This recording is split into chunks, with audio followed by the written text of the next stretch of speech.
principles apply to your marriage. As an unmarried man, for God's sake, how should your marriage be? You must marry according to the word of God, because he created you. Whatever you do unto him. Whether you live or die, you are his. So make sure your marriage is according to his will, for God's sake. You must obey. Don't marry anyhow. The God of life has given you guiding principles. Not to follow those guiding principles mean disobedience unto him. And because you are for God, you are a child of God, you must marry according to his pattern. Do it the way he wants.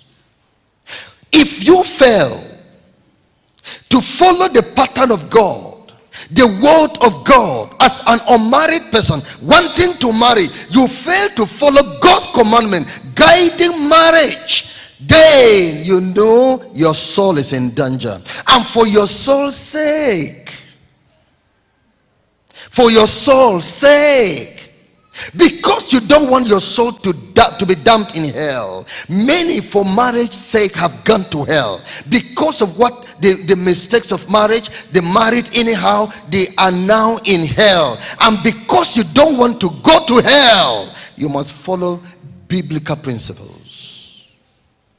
Then, for heaven's sake, you want to go to heaven, and you know a good wife, what the good wife will do to contribute to your going to heaven, what the good godly husband will do to contribute to your going to heaven. And for this heaven's sake, since you're mindful to be in heaven, you must marry according to the will of God, for heaven's sake. Then what about those who have married already? Same principles, for God's sake. The commandment guiding the marriage union has been given. God has commanded you as a married man, as a married woman, what to do in that marriage, your position in that marriage. God has told you already and is expecting obedience, because the marriage union is an institution of God. He instituted it. He gave rules guiding it. And for God's sake, you must keep those rules. Whether your wife qualifies or not, whether your husband qualifies or not, you are keeping the rule for God's sake. You are relating with her according to biblical principle, for God's sake. Again, for your soul's sake. If you don't do it, if you get out of order in that marriage, you get out of the way in that marriage and begin to follow the bush path, you will be damned. You will be damned.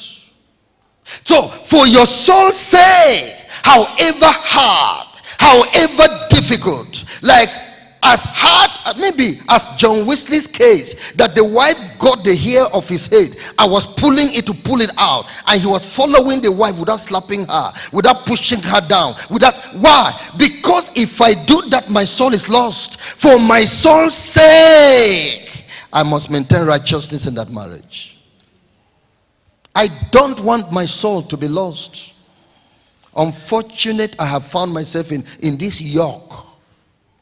But I must do all to ensure I don't go to hell.